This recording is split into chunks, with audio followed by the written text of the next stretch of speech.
So, titingnan mo kung meron ba talagang forever. Ha? Tingnan nyo. But in this case ay sa Sikaianini at sa palm. Kung meron ba talaga sila. Pero sa inyo ba meron? Go and see. Nakascore ka na kagabi, di ba? So, yan. So, the Sikaianini is actually one tribe of my, the family Derbids that I'm working right now. So, the love bug. So, I would like to introduce to you doon sa Sikaianini. Okay, so, it is a fragile, long-lived insects. So, very small, from 4 to 14 millimeters in length. So, it belongs to family Derbids, which currently, worldwide, has 3 subfamilies. 19 tribes, one of them is the Sikaianini, have 157 genera and around 1,649 species. So it belongs to the order Hemiptera. So in the Philippines, actually, it comprises of 6 genera and 9 species. So only one genera actually, or the one genus has maraming species which found in Africa. So in the Sikaiana genus ay yung 13, yung out of 32 na yon, ang 13 nandun sa kanila. From most of the species at genera nandito sa Philippines. Okay? So worldwide, yan yung distribution ng ating Sikaianini. So for Derbids also, halos the same. So for the genus Sikaiana, what I have said is the largest and most diverse among the tribe Sikaianini. So, kung meron tayong love bug, so meron tayong si sugar. So the sugar is yung palms. Okay? So the palm belongs to the family Aracaceae, which comprise of 5 subfamilies, 183 genera, and 2,361 species. So they are woody stems, large, with axillary inflorescence and one-seeded fruits. Okay? So where they can be found? So for the palms, so nagko-cross ba ang landas ng ating love bug sa ating palms? O, diba? Pwedeng mag-cross ang kanilang landas. O, diba? So, for your palms, they cannot live or they cannot survive if the temperature is, yan. So, they can be found in places. Kasi, diba, yung inyong palms ay, isang, ano lang siya, isang trunk.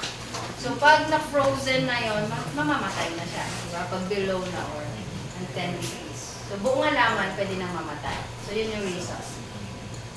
So, where is the meeting place for our bug? And so in the Philippines, so dito sila nakita sa Pilipinas. Oh, seryo. So, according to Fernando, the palms in the Philippines have, so present ang 4 subfamilies dito. So, ibig sabihin, maraming palms ang makikita natin dito sa Pilipinas. Okay? So, ibig sabihin nun, nandito yung love nung ating bugs. Okay? Kasi nandito yung kanilang food, actually. So, for the plot for my discussion, titingnan natin kung magkaroon ng forever sila. So, I would like to discuss based on the relationship of the Sikaianini and the palms on how I will incorporate yung host plant relationships nila and also how I will able to analyze their diet pattern based on the evolution in time and space, particularly with the palms. Okay? So, based on the analysis I made out of 81 morphological characters, okay, of the Sikaianini, I use actually mesquite, winclada, and the pulp to create this phylogenetic tree. Okay. Okay, so pinasok ko lang naman yan, click, click, click. Then, based on this phylogenetic tree, actually, my phylogenetic tree is coincide or agrees with the phylogenetic tree done by Emelianov and Zuedo. So, sila yung mas expert sa ganyan. So, it agrees. Buti na lang, nag-agree. More morphological, out of 81 characters. Okay? From head to toe na characters. So in order I would able to analyze if the phylogeny coincide with the diet pattern, so I try to optimize the host plant as one of the characters. Okay? So I use MacLeod for the analysis. So we optimize the host plant as additional character of the already reconstructed phylogeny, yung previous na pinakita ko. So the host plant information actually was extracted from published literatures, museum labels of the specimens, galing dito, galing sa Bishop Museum sa Hawaii, galing sa Museum National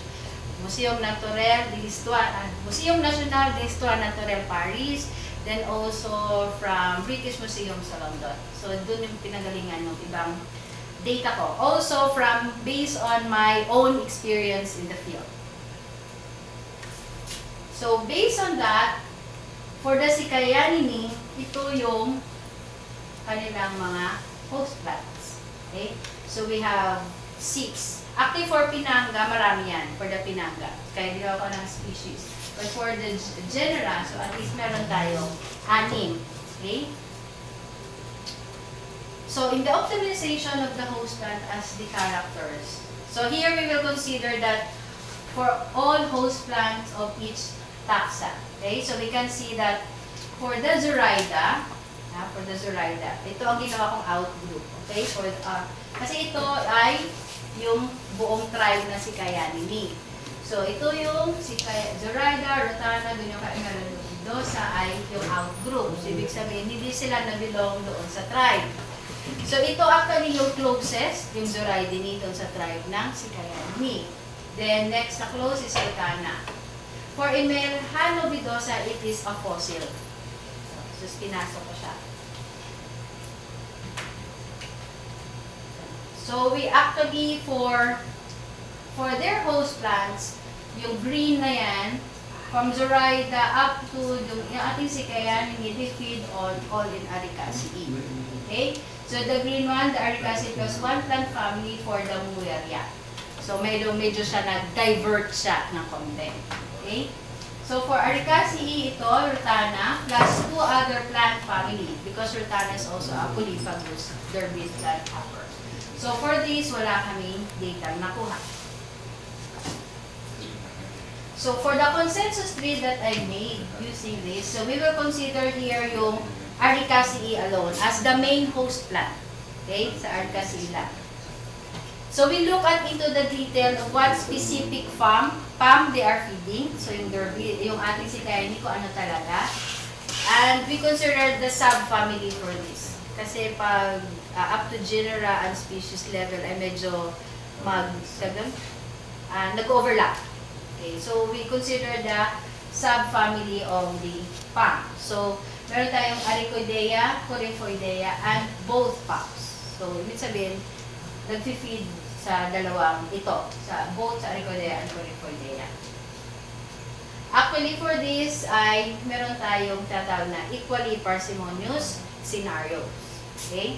So, what are those scenarios? So, first scenario is that if we will consider that the ancestor of the group feeds on Coryphoidea, so Coryphoidea lang, imagine na natin doon siya nag-feed.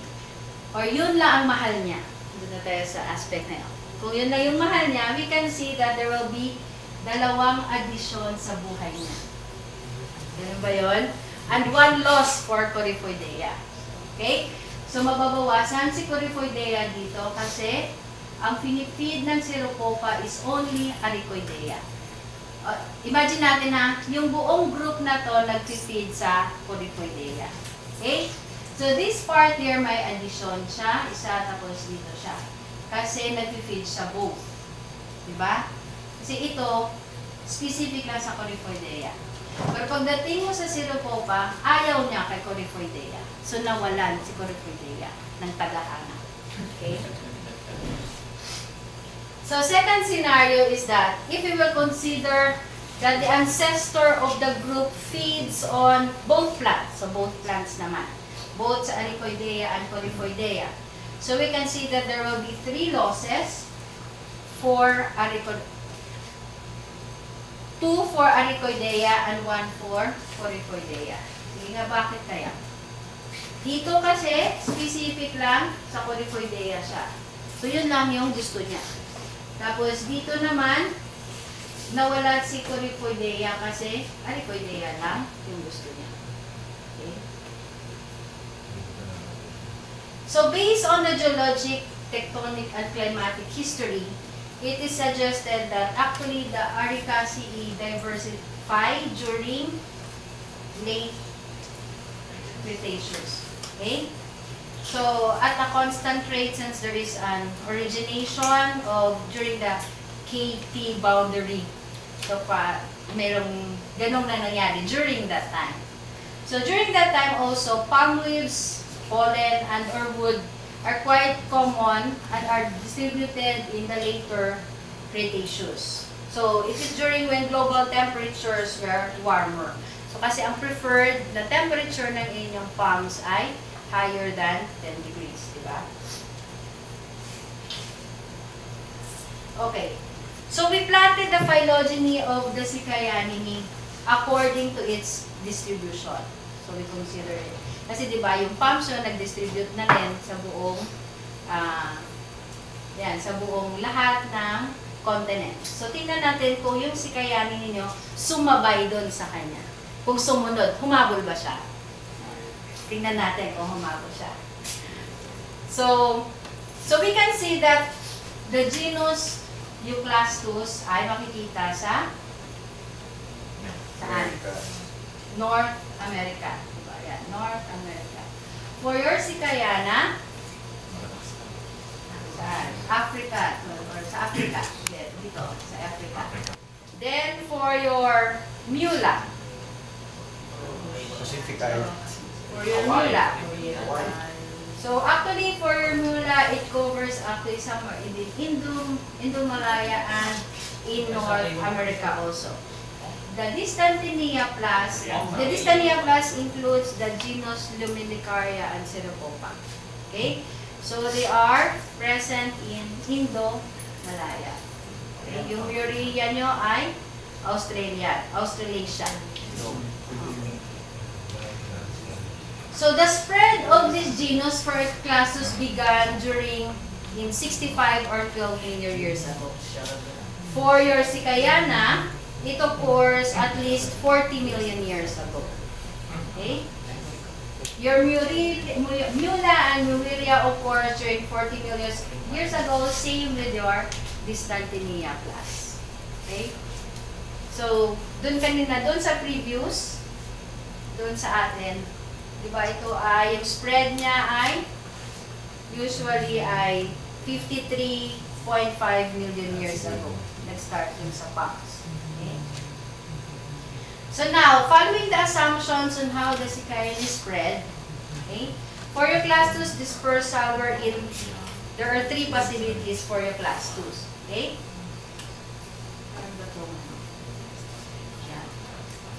At around 12 to 5 million years ago, so meron siyang through the Bering Strait, yung spread niya. Okay? So either kasama doon sa pag-spread nung kasama nung tao na tumawid sa Bering Strait. Then we have the second scenario or the possibility of going through Bering Bridge around 65 to 53 million years ago. Unless it crosses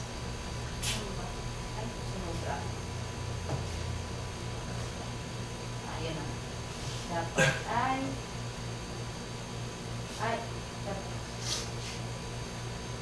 yun. So last it crosses actually from Asia, nag-cross sa Europe papuntang North America. So actually ito, ang dalawang scenario ang nag-occur sa part na to. Okay? 12 to 5 million years ago and during 65 to 53 million years ago. But for this, nag-cross from Asia to Europe papunta sa North America, Euclastus. Alin kaya ang effortless? Diba? So, yun.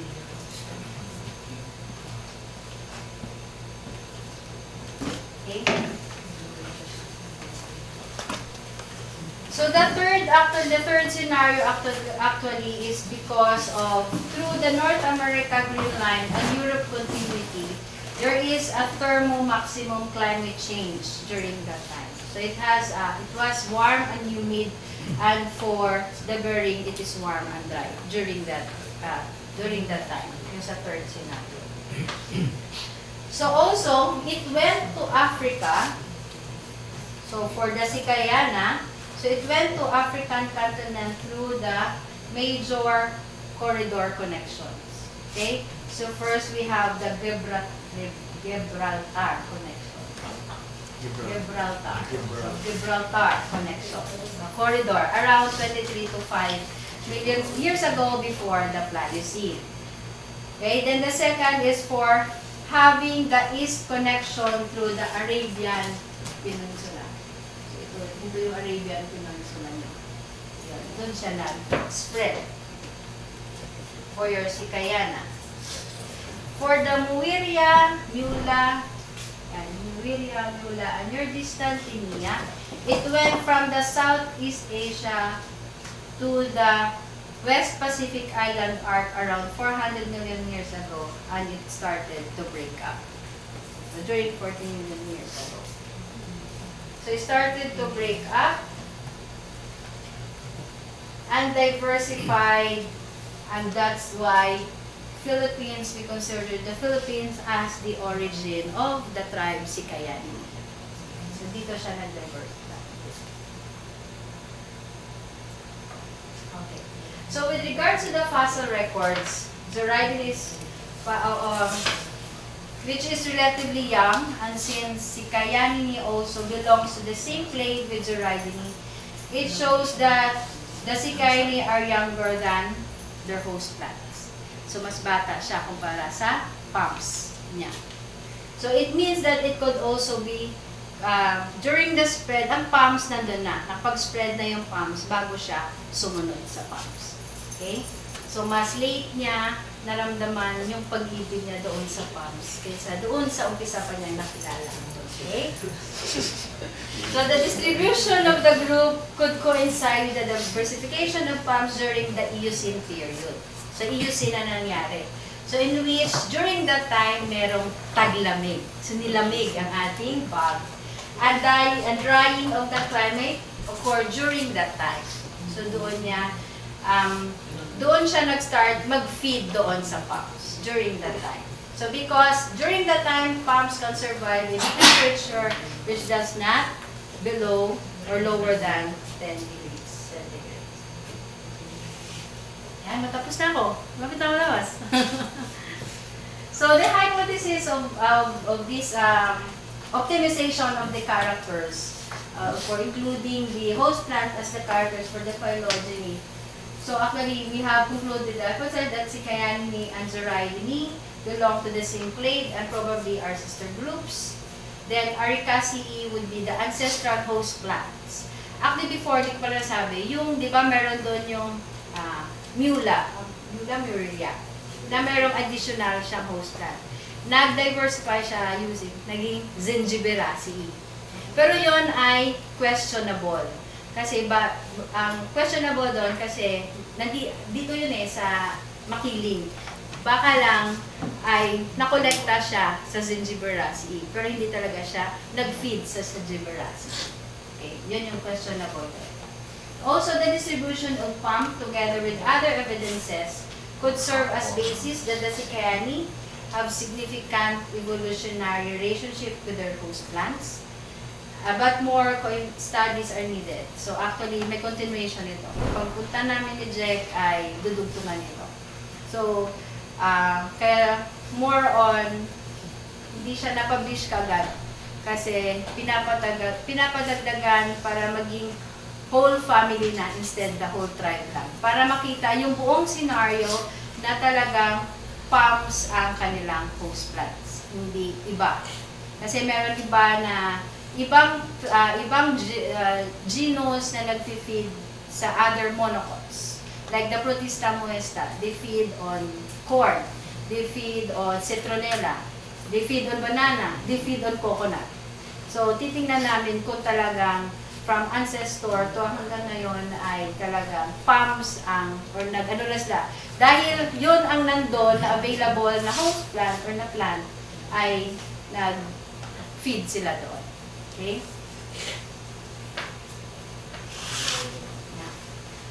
So, in conclusion, to answer the hypothesis, we like confirm that, yan, and you have to take a closer look at the genus Sikaiana kasi most of the species ay nasa Africa. So, we try to borrow specimens. Sana may dumating na specimens para makita. Okay? At sana makapunta ko din.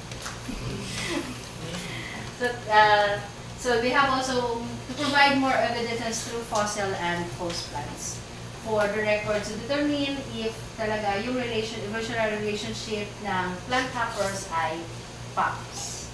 So ngayon, ang question, meron ba silang forever ang palms and the Sikaianini?